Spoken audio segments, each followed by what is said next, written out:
Friends, स्वागत है आपका स्टडी विद प्रदीप में। मैं प्रदीप सिंह आप सभी का हमारी आज की सीरीज में बहुत बहुत स्वागत करता हूं। मुझे उम्मीद है आप सभी स्वस्थ होंगे, दुरुस्त होंगे। जैसा कि आप देख रहे हैं, हम इतिहास खंड के अंतर्गत प्राचीन भारत को लेकर चल रहे हैं। प्राचीन भारत में हमने जो पहला चैप्टर है हमारा सिंधु घाटी सभ्यता।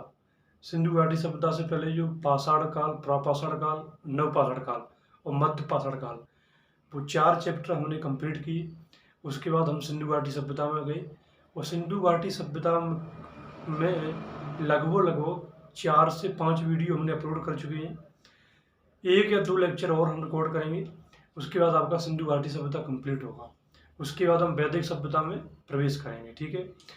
इतिहास के साथ साथ मैंने सोचा क्यों ना एक और इंटरेस्टिंग विषय उठाया जाए, जो कि काफ़ी इंटरेस्टिंग है और आम जो हमारी ज़िंदगी है उससे काफ़ी जुड़ा हुआ भी है। वो विषय है भारतीय संविधान। जैसा कि आप देखते हैं, भारतीय संविधान काफ़ी इंटरेस्टिंग पार्ट है और कोई स्टूडेंट कहते हैं कि नहीं, ये जो संविधान है वो काफ़ी जटिल विषय भी होता है। तो मैंने सोचा क्यों ना कि जटिल विषय को थोड़ा आसान बनाया जाए, है ना। तो उसी को ध्यान रखते हुए आज से हम संविधान भी पढ़ाएंगे और इतिहास के वीडियो भी आपको समय समय पर उपलब्ध होते रहेंगे। ठीक है। देखो, कोई भी कॉम्पिटेटिव एग्ज़ाम हो, संविधान से प्रश्न बनते ही बनते हैं। संविधान में फैक्ट एंड कॉन्सेप्ट, इन दोनों को लेकर हम चलेंगे, क्योंकि कुछ एग्जाम ऐसे होते हैं जिनमें फैक्ट आधारित प्रश्न बनते हैं और कुछ कॉन्सेप्ट बेस्ड भी होते हैं। तो हमारा प्रयास रहेगा कि हम जो है आपको फैक्ट विद कॉन्सेप्ट, है ना, फैक्ट भी बतावें और कॉन्सेप्ट भी हम लेकर चलें। क्योंकि जब तक आप कॉन्सेप्ट नहीं समझेंगे तब तक कोई भी विषय हो आप उसका लुत्फ न उठा पाएंगे, है ना। तो मेरी कोशिश रहेगी कि आप इंजॉय करते चलें, है ना। पढ़ाई के साथ enjoy, that is most importance. अगर कोई भी पढ़ाई के साथ इंजॉय करता हुआ पढ़ाई करता है तो मैं मान के चलता हूँ कि उसके जो गेटिंग का जो तरीका होता है वो काफ़ी बढ़ जाता है। उसका जो एकदम रिवीजन करना कहें या हम कहें कि जो अंडरस्टैंडिंग काफ़ी बढ़ जाती है ना। तो उसी को हम ध्यान रखते हुए आज संविधान पढ़ाएंगे। इस लेक्चर में हम संविधान का जो मूल कॉन्सेप्ट है उससे हम समझेंगे। इससे जो नेक्स्ट लेक्चर होगा उसमें हम विधिवत रूप से संविधान की शुरुआत करेंगे, संविधान सभा से या संविधान सभा के निर्माण से। ठीक है। इस वाले लेक्चर में हम थोड़ा सा बेसिक जो कॉन्सेप्ट होता है संविधान का, संविधान किसे कहते हैं, संविधान क्या है, संविधान की ज़रूरत क्यों पड़ी, है ना, और जो है विश्व में किन कौन कौन से तरीके के संविधान अभी फिलहाल में चल रहे हैं उनको हम यहाँ बताएंगे आपको। ठीक है। तो आइए शुरुआत करते हैं संविधान से, है ना।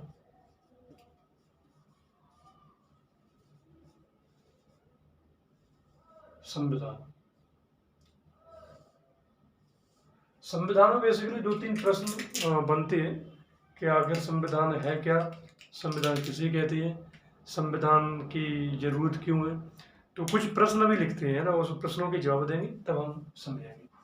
तो देखो, पहला प्रश्न है संविधान होता क्या है, संविधान किसे कहते हैं।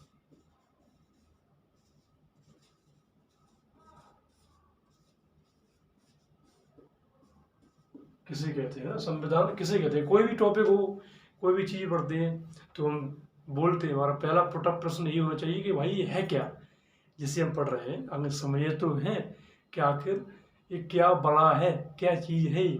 ठीक है। तो पहला प्रश्न है संविधान किसे कहते हैं। दूसरा हम कह सकते हैं कि संविधान की आवश्यकता क्यों है। क्या इससे पहले संविधान था, संविधान की आवश्यकता क्यों है।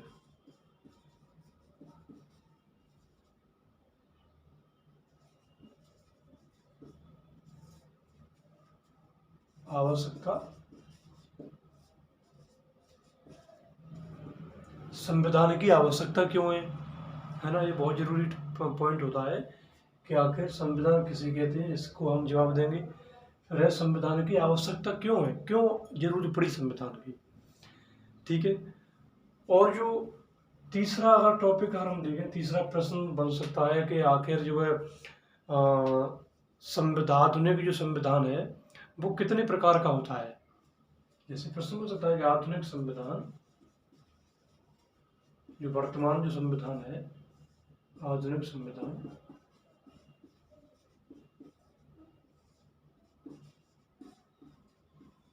कितने प्रकार का, टाइप्स ऑफ है ना,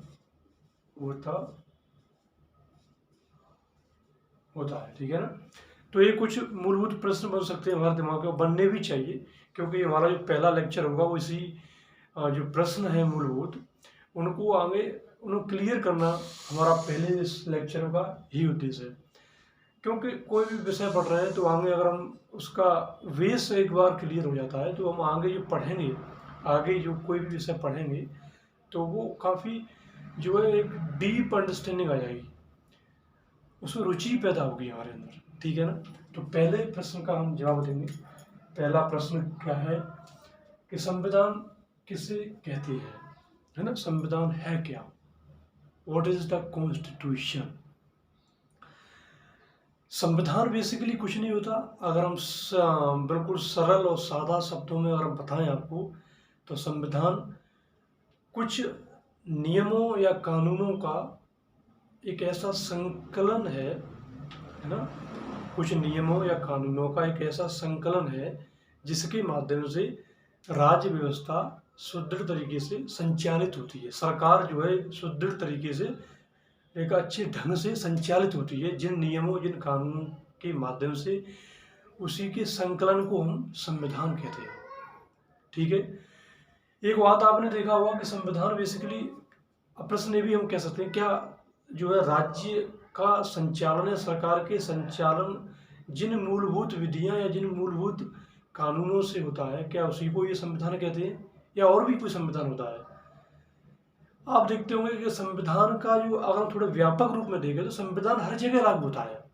आप देखिए, ऐसे कौन सी जगह नहीं है जहाँ नियम नहीं है, जहाँ कानून नहीं है, जहाँ अनुशासन नहीं है, हर जगह आपको दिख जाएगा। आप देखिए घर परिवार में, है ना, बड़े बुजुर्ग होते हैं हमारे बाबा या दादा, वो क्या देते हैं कि हमें गाली नहीं देनी चाहिए, बड़े बड़े होते हैं हम, बड़े उससे हमें आदर से बात करनी चाहिए। ये क्या है, ये संविधान ही तो है, एक नियम ही तो है। और नियमों के आधार पर जो है परिवार चल रहा है, परिवार संचालित हो रहा है। आप देखेंगे बड़ी संस्थाएं होती हैं, कंपनी होती है, वहाँ भी उनका अपना एक नियम होता है, अपना एक संविधान होता है। पार्टीज देख लीजिए, राजनीतिक पार्टियां होती हैं, उनका भी अपना एक संविधान होता है। उसी प्रकार से अपना एक राष्ट्र का भी संविधान होता है, एक सरकार का भी संविधान होता है, जिसके माध्यम से सरकार सुदृढ़ रूप से संचालित होती है, एक सही ढंग से संचालित होती है, जिन उन कानूनों नियमों से संचालित होती है, उसे हम संविधान कहते हैं, है ना। अभी जब आगे हम पढ़ेंगे, आगे हम देखेंगे, तब हम आपको वो और क्लियर हो जाएगा कि संविधान है क्या। क्योंकि जब हम संविधान, भारतीय संविधान को पढ़ेंगे तो उसमें क्या पढ़ेंगे, यही चीज़ पढ़ेंगे कि आखिर जो है किस एक्ट के तहत जो है, या किस अनुच्छेद के तहत राज्य का निर्माण होता है, किस अनुच्छेद के तहत जो सरकार संचालित होती है, किस अनुच्छेद के तहत मुख्यमंत्री की नियुक्ति होती है, प्रधानमंत्री की नियुक्ति होती है, इनके पास क्या क्या अधिकार होते हैं, कार्यपालिका के क्या अधिकार हैं, न्यायपालिका के क्या अधिकार हैं, व्यवस्थापिका के क्या अधिकार हैं, कब कौन किसके अधिकार क्षेत्र में जो दखल दे सकता है, ये सारी की सारी बातें संविधान में हैं। तो जब आगे हम देखेंगे तब आपको और क्लियर हो जाएगा, ठीक है। अब प्रश्न होता है कि संविधान की आवश्यकता क्यों पड़ी साहब, ये बहुत महत्वपूर्ण प्रश्न है। क्या इससे पहले संविधान नहीं था। आप देखिए, इतिहास अभी हम पढ़ रहे हैं, आगे इतिहास हम पढ़ेंगे तो आप देखेंगे कि उस समय कोई संविधान नहीं होता था, है ना। नियम कानून राजा जो होता था वही बनाता था, पर्टिकुलर जो राजा था व्यक्तिगत रूप से वही सर्वसेवा, या आप कह सकते हैं कि उसी को आप संविधान कह सकते हैं, है ना, जो किंग होता था। क्योंकि उस समय राज्य की जो व्यवस्था थी वो डिफरेंट थी वर्तमान राज्य की परिप्रेक्ष्य में। तो संविधान की अगर आवश्यकता की बात करें तो कहीं ना कहीं जो पहले की जो व्यवस्था होगी वो कहीं ना कहीं दुखदायी व्यवस्था होगी, या उससे कहीं ना कहीं ऊब चुके होंगे, तभी साफ दूसरी व्यवस्था लागू होती है। तो अगर मध्यकालीन राज्य की बात करें या आधुनिक राज्य से पूर्व की बात करें तो वो राज्य काफ़ी संकीर्ण राज्य था, या हम कहें कि वो नागरिकों के विकास के लिए बात नहीं करता था, वो अपने विकास की बात करता था। वहाँ राज्य जो है महत्वपूर्ण था, है ना। जैसे आप देखिएगा, जो राज्य था, या राज्य का मतलब सरकार से लेके चलिए, है ना, सरकार या हम राज्य, ठीक है, क्योंकि सरकार होती है, राज्य का संचालन कौन करता है, सरकार करती है, ठीक है। तो यहाँ देखिए, तो यहाँ राज्य हो गया, एक हो गया व्यक्ति, है ना। तो अब आप समझने का प्रयास कीजिए, बेसिक कॉन्सेप्ट है, कोई ज़्यादा वो नहीं, ये आपको नोट डाउन करने की जरूरत नहीं है, सिर्फ आप समझना है। पहले क्या होता था कि जो व्यक्ति होता था उसकी कोई वैल्यू नहीं थी। व्यक्ति, यहाँ राज्य जो है, एक तरीके से हम कह सकते हैं कि केंद्र में होता था राज्य। राज्य साध्य था, साध्य का मतलब सब कुछ, व्यक्ति साधन था, यानी कि राज्य को कुर्बानी नहीं देनी है, व्यक्ति को कुर्बानी देनी है राज्य के लिए। राज्य ने कुछ भी कह दिया वही सब कुछ है, सरकार ने सब कुछ जो कुछ कह दिया वही अटल सत्य है। व्यक्ति की कोई वैल्यू नहीं थी, व्यक्ति की कोई विकास की बात नहीं, सिर्फ राज्य की राष्ट्रीय एकता सुरक्षा ही महत्वपूर्ण थी, है ना। तो इससे कहीं ना कहीं व्यक्ति बहुत परेशान हो गए थे, क्योंकि इससे आम नागरिकों को बहुत तकलीफ होती थी। और आधुनिक राज्य की जब हम बात करते हैं तो उसमें संविधान सामने आता ही है, क्योंकि यहाँ क्या था कि यहाँ राजा होता था साहब, राजा ने जो कुछ भी कह दिया वही अटल सत्य है, राजा ने कोई भी आदेश पारित कर दिया वही सत्य है, कोई भी कानून बना दिया, कोई भी निर्णय दे दिया, उसे लागू होना ही होना है हर हालत में। राजा तानाशाह भी हो सकते थे, क्योंकि उनके पास कोई अंकुश नहीं था, तो वो तानाशाह, डिक्टेटर्स, है ना, और वो कठोर नीति अपना सकते थे। किसी पर्टिकुलर धर्म को लेकर वो कठोर नीति अपना सकते थे, किसी पर्टिकुलर धर्म को जो है वो श्रेय दे सकते थे, पर्टिकुलर जाति या संघ या किसी वर्ग विशेष को वो अधिक महत्व दे सकते थे, वो देते ही थे। वो पता चला कि कुछ ऐसे वर्ग थे, उन्हें उन पर टैक्स का दबाव दे दिया, या उन्हें जो है उन पर कड़े नियम लागू कर दिए, तो भेदभाव हो रहा है कि नहीं हो रहा है। आप देखिए विकास कहाँ हो रहा है। यहाँ जो मानव की बात कही गई है आधुनिक राज्य में, जो समानता की बात कही गई है, वो कहाँ है। कोई स्वतंत्रता नहीं थी, व्यक्ति कहीं आ जा नहीं सकता था। अब सोचिए ना, व्यक्ति जो कोई व्यवसाय नहीं कर सकता था अपने हिसाब से, जो कुछ व्यवसाय परंपरागत रूप से उसे दे दिया गया है उसे करना है ना। महिलाओं की बहुत खराब वैल्यू थी, कोई उन्हें अधिकार नहीं था, कोई उन्हें सम्मान नहीं था, लैंगिक असमानता बहुत अधिक थी।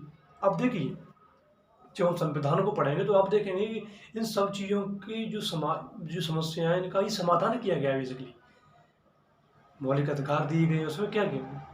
जब मौलिक अधिकार हम पढ़ेंगे तो हम खोल के पढ़ेंगे, तब आपको बताएंगे कि किस प्रकार से जो है मौलिक अधिकार कितने महत्वपूर्ण है व्यक्ति के लिए। अगर इन मौलिक अधिकारों को खत्म कर दिया जाए तो व्यक्ति की वैल्यू कुछ है ही नहीं, व्यक्ति बिल्कुल खत्म। तो इस प्रकार से आप देखिएगा कि संविधान की आवश्यकता थी, क्योंकि कहीं ना कहीं ऐसे कुछ नियम होने चाहिए जो हर किसी पर लागू होने चाहिए, चाहे राजा हो, चाहे व्यक्ति हो, या आम नागरिक हो, या कोई भी हो, उन पर ऐसे कुछ पर्टिकुलर नियम कानून होने चाहिए जो उनके हिसाब से वो कानून, उसके हिसाब से वो चले। ये जरूरत थी, है ना। पता चला कि युद्ध हो रहा है, सैनिक युद्ध हो रहा है, तो युद्ध का जो निर्णय है वो सब राजा ले रहा है, किसी से वो सलाह मशवरा नहीं कर रहा है। और जब युद्ध होता है तो आपको पता है कितनी क्षति होती है, कितनी अपार हानि होती है ना। आज देख लीजिए, आज की व्यवस्था अलग है। अगर युद्ध की घोषणा करनी है अपने प्रधानमंत्री को, तो उन्हें कहीं ना कहीं देश से या राष्ट्र से या आम लोगों से, सिविल सोसाइटी से पूछना पड़ेगा। उन्हें कहीं ना कहीं पूछना, नहीं तो अगर हम कहेंगे उन्हें संवाद स्थापित करना ही पड़ेगा। क्यों? क्योंकि कहीं ना कहीं संविधान में कुछ ऐसे प्रावधान किए गए हैं कि कोई भी सरकार या कोई भी मंत्री या कोई भी प्रधानमंत्री जो है, सरकार का जो प्रमुख है, वो डिक्टेटर्स नहीं हो सकता।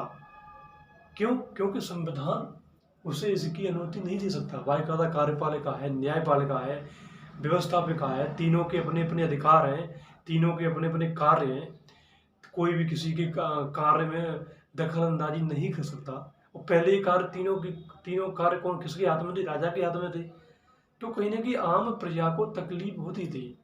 आधुनिक राज्य की यही विशेषता है कि यहाँ आम प्रजा जो है, आम नागरिक जो है, उन्हें काफ़ी अधिकार दिए गए हैं, अधिकार संपन्न बनाया गया उन्हें। इसलिए आज आप देखते हैं हमारा कितना विकास हो रहा है। आप देखो, हम कहीं भी जा सकते हैं, कुछ भी पहन सकते हैं, कुछ भी खा सकते हैं, कोई भी धर्म बना सकते हैं, है ना? किसी भी होटल या कहीं भी रह सकते हैं, जा सकते हैं, कुछ भी बोल सकते हैं, है ना? अभिव्यक्ति की स्वतंत्रता दी गई है। लोकतांत्रिक व्यवस्था है, हम वोट दे सकते हैं, मतदान कर सकते हैं, हम चुनाव लड़ सकते हैं, हम सरकार का अंग बन सकते हैं। अब देखिए, सारे के सारे अधिकार हमें दिए गए हैं, सारे की सारी चीज़ें प्रावधान की गई हैं। ये किसके द्वारा दी गई हैं? संविधान के द्वारा दिए गए हैं। जब आगे हम देखेंगे तब आपको और क्लियर होगा, है ना? तो संविधान की आवश्यकता इसलिए पड़ी क्योंकि उस समय की जो राज्य की व्यवस्था थी वो बहुत जटिल थी, लोग उससे परेशान हो गए थे। तब कहीं ना कहीं संविधान बनाया गया। संविधान साहब, ये जो नियम है ये सबको मानने पड़ेंगे, राजा हो या रंक हो, सबको मानने ही पड़ेंगे। ठीक है। अब आइए, आधुनिक संविधान कितने प्रकार का होता है? तो बेसिकली संविधान अगर हम देखें तो 2 प्रकार का होता है। कौन कौन सा होता है 2 प्रकार? अगर हम संविधान के प्रकार देखें तो 2 प्रकार होते हैं ना। एक लिखित संविधान, एक होता है अलिखित संविधान।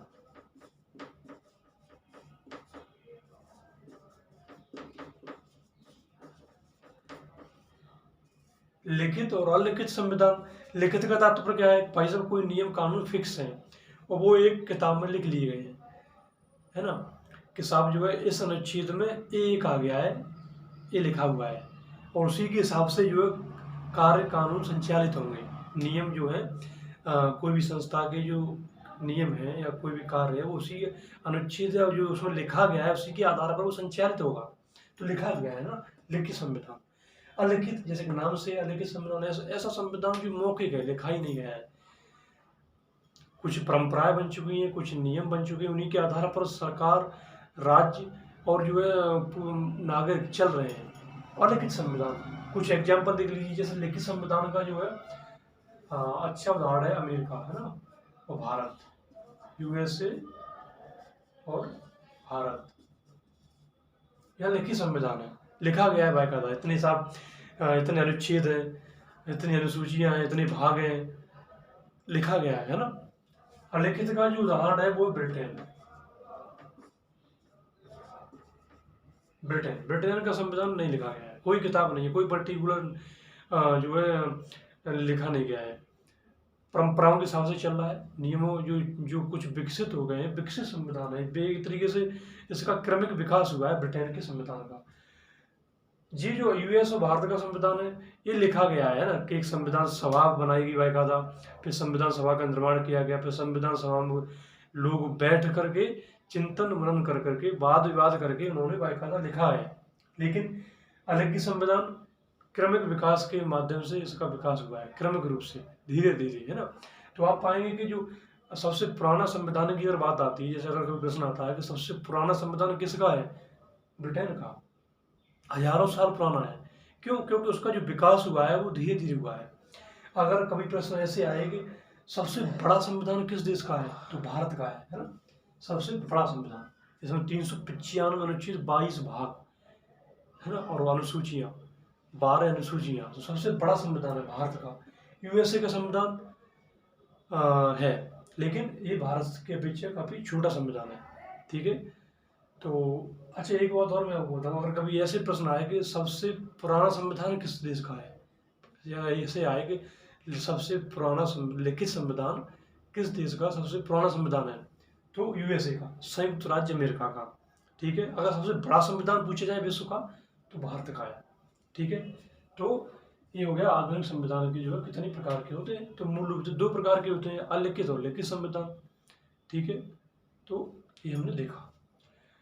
तो ये हो गया मूलभूत कुछ बेसिक कॉन्सेप्ट जो मैंने आपको बताया कि आखिर संविधान है क्या। क्योंकि एक बार आप इसे समझ लेंगे, ध्यान में रख लेंगे, तो जब आप अनुच्छेद पढ़ेंगे, जब मैं आपको अनुच्छेद पढ़ाऊंगा, तो आपके दिमाग में तुरंत क्लिक कर जाएगा कि जो कुछ अनुच्छेद हैं उनका मूल उद्देश्य यही है कि राज्य का और नागरिकों का कैसे भला हो, कैसे बैलेंस बना रहा है, कैसे जो है राज्य और सरकार संचालित हो एक सही ढंग से, एक लोकतांत्रिक तरीके से।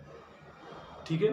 तो कहीं ना कहीं ये जो संविधान होता है वो राज्य की शक्तियों को सीमित करता है, नियंत्रित करता है, कंट्रोल करता है, असीमित नहीं करता। और नागरिकों को भी अधिकार देता है, लेकिन एक और नागरिकों को काफी अधिकार दे रहा है, एक और उनकी जो अधिकार को कहीं ना कहीं नियंत्रित भी कर रहा है, बहुत जरूरी होता है। ऐसे ही राज्य को एक और बहुत सारा अधिकार दे रहा है, लेकिन एक और कहीं ना कहीं उनकी जो शक्तियां हैं उसे नियंत्रित कर रहा है। तो एक तरीके से बैलेंस बनाया गया है संविधान में, ठीक है। तो आगे वाला जो लेक्चर होगा हमारा, उसमें हम पढ़ेंगे संविधान सभा से, ठीक है। संविधान सभा से हम पढ़ेंगे। इसमें हम देखेंगे कि संविधान सभा का निर्माण कैसे हुआ, कौन कौन लोग इसमें शामिल थे, और इन लोगों का चुनाव कैसे होता है, ठीक है। चुनाव कैसे हुआ, चुनाव का क्या आधार था, वो सारी की सारी बातें देखेंगे। फिर जो मुख्य लोग कौन कौन आए, है ना, मुख्य कौन कौन लोग थे जो चुनकर आए, उन्हें हम देखेंगे। फिर कौन कौन सी समितियां थी, कौन कौन से अध्यक्ष थे, जो भी एग्जाम पॉइंट ऑफ व्यू के हिसाब से महत्वपूर्ण होगा वो हम समझेंगे, ठीक है। और जो भी कॉन्सेप्ट होगा उसे हम आपको बताएंगे। तो आज के हमारे लेक्चर को हम यही समाप्त करते हैं। आगे वाले लेक्चर में हम देखेंगे संविधान सभा, ठीक है। अगर वीडियो पसंद आया हो आपको तो इसे सब्सक्राइब और लाइक जरूर करें और शेयर भी करें, ठीक है ना। तो इसी के साथ आपका बहुत बहुत धन्यवाद। Thank you very much.